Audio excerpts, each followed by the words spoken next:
एक जो घटना मेरे साथ घटी, उस घटना को आपके सम्मुख रखते हुए अपनी बात चालू करूंगा।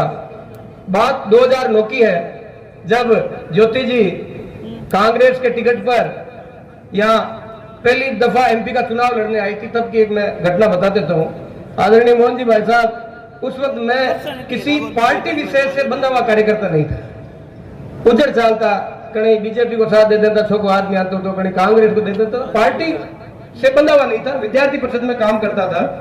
तो इनकी छोटी बहन को मेरे साथ गांव में युवाओं की बैठक लेने के लिए कहा गया कि भाई आप जाओ गांव में युवाओं की बैठक।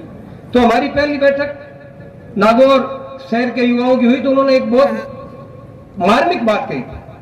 उन्होंने अपने भाषण में कहा कि एक दिन मैंने बाबा से ये पूछा, स्वर्गीय नाथुराम जी से ये पूछा कि बाबा हमारे भाई कितने हैं। तो बाबा थोड़ी देर के लिए उन्होंने सोचा और सोच के कहा, बेटा तेरा कभी नागौर जाना हो जाए तो तू आवाज दे देना, तेरे सैकड़ों नहीं हजारों भाई तेरे सामने आके खड़े हो जाएंगे। ऐसा जुड़ाव उनका अपने नागौर के लोगों के प्रति था कि अपनी पोतियों को यह शिक्षा दे रहे कि बेटा सगा भाई है नहीं है तो कोई दिक्कत नहीं। नागौर में मैंने ऐसे ऐसे काम किए जिससे आपके साथ हर व्यक्ति आपका भाई बनके आपके साथ खड़ा रहेगा।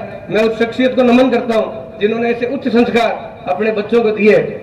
तो जल्दी में बात एक दो छूट जाए तो वो गांव में आएंगे तब शेयर कर लेंगे।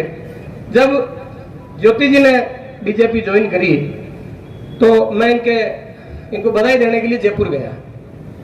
अब नया शहर, नया घर, नई पार्टी, थोड़ा आदमी अनकंफर्टेबल फील करता है। तो मैं गया, मैंने कहा साहब मैं लाडला 10-12 सालों की बीजेपी की तंग गलिया में हगले फिरे हो, तो कटे जरूरत पड़ा तो थे माँ को मार्गदर्शन ले सको, और इसके लिए मैं आपको जयपुर आया हूँ। और आपको यह कहना चाहता हूँ कि बीजेपी बहुत ही निष्ठावान कार्यकर्ताओं की पार्टी है और आप बिल्कुल भी चिंतित नहीं होना, क्योंकि जब भारतीय जनता पार्टी की पहली बैठक में जाते हैं ना हम लोग, जन जन्म गुट्टी देवे कौन देवे, बस जन्म गुट्टी की नहीं रहा क्या टाबर आपा को बेलो को उड़ो।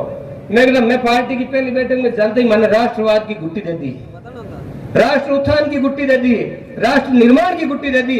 तो चिंता मत करो, बीजेपी का लोग, बीजेपी का कार्यकर्ता पलक पावड़ा बिछा रहा आपको नागौर की धरती पर स्वागत करी और मैं विश्वास दिलाए। तो और आज वैसे ही देख रहे हैं, कहीं कोई आवाज नहीं उठी, किसी कार्यकर्ता के मन में ऐसा कोई भाव नहीं था कि ज्योति जी ने नया अपनी पार्टी को ज्वाइन किया।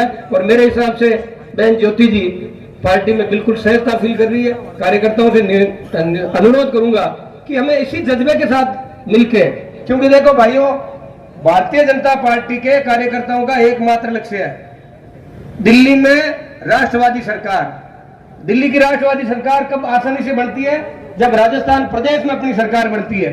और राजस्थान प्रदेश में जब अपनी सरकार आसानी से बढ़ती है, जब नागौर जिले से विधायक चुन के उस विधानसभा में पहुंचते हैं। तो भाइयों चूक नहीं करनी है और हमें इस बात का पूरा ध्यान रखना है कि सरकार आनी है तो सरकार आनी है तो नागौर जिले का प्रतिनिधित्व है अपना होना चाहिए। एक सबसे बड़ी बात जो कार्यकर्ताओं के मन में है, मैं वो बात आप सभी के सम्मुख रखूंगा। कई कार्यकर्ताओं के मेरे पास फोन आते हैं या बात करता हूं तो कि भाई साहब आपा को कहीं होगी। तो भाइयों आजकल पैरामीटर है किसी कार्यकर्ता का काम को नापने का, और वो पैरामीटर है उसके बूथ पर मिले हुए वोट। अपन कार्यकर्ता बंधु अपने अपने बूथ पर भारतीय जनता पार्टी को प्रचंड मतदान करवाओ, प्रचंड वोट दिलाओ।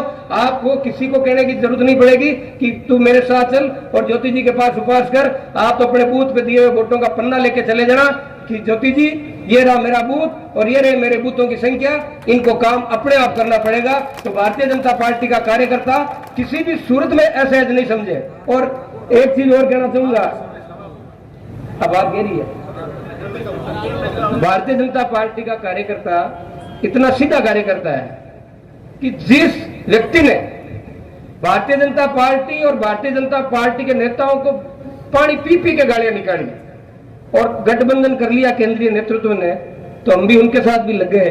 तो आपके साथ गालियों वाली दिक्कत तो है नहीं, आप तो सीधी सरल लेडी है। भारतीय जनता पार्टी का कार्यकर्ता आपके साथ लगेगा, नागौर सीट को विजयश्री दिलाएगा। बहुत बहुत धन्यवाद। जय हिंद, जय भारत।